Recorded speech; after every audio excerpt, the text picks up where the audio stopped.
Hi, it's Miss Dixon again. I wanted to go over this critical writing piece. You guys might not get to it to the end of the week. That's all good. But I wanted to go ahead and do that now. And then tomorrow morning, I'm going to read the beginning of the story and talk about it. I'm going to read the end of this chapter and talk about it. So I'll post that tomorrow morning on Tuesday morning. So let me go ahead and go over this. How to tell a true war story. Read the selection from this chapter below. So this long quote paragraph is actually from the chapter. And it says, a true war story is never moral. It does not instruct, nor encourage virtue, nor suggest models of proper human behavior, nor restrain men from doing things that men have always done. If a story seems moral, do not believe it.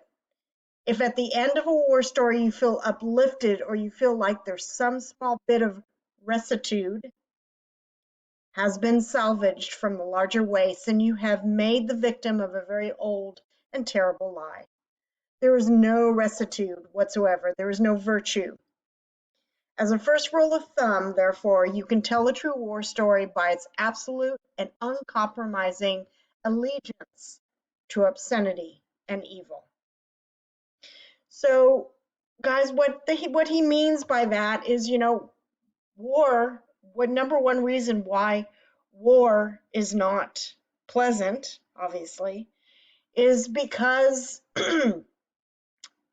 you know you do something that human beings are not designed to do. You have to destroy things. You have to destroy people. You have to hurt people. You have to destroy ways of life.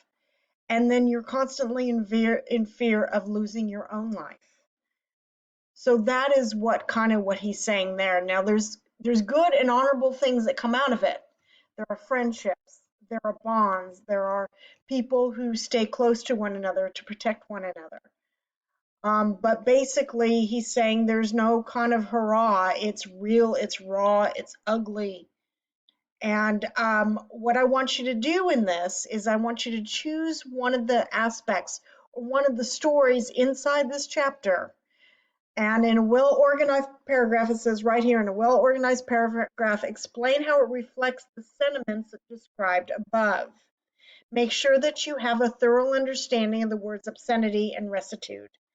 Obscenity is an offensive word, expression, or behavior. The F word or other swear words are an example of obscenity.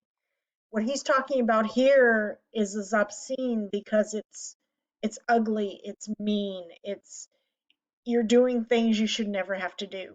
I mean, think about in the earlier part of the chapter and the puppy.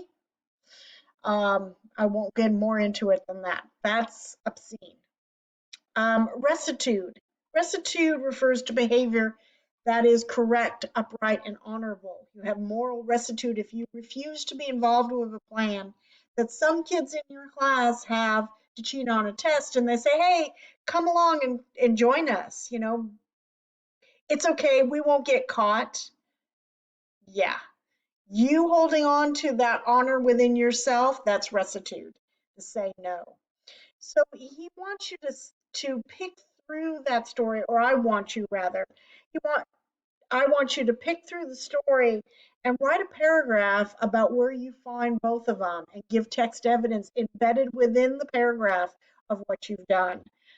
Keep in mind that Wednesday I will have office hours between 1 and 2. If I need to go longer, that's fine. And I'll post on Wednesday morning, every Wednesday morning until we get done. I'll post the link. Come and talk to me about it. Help me understand where your misunderstanding is so I can help you. Guys, I hope that this was beneficial, and I will talk to you soon. Bye-bye.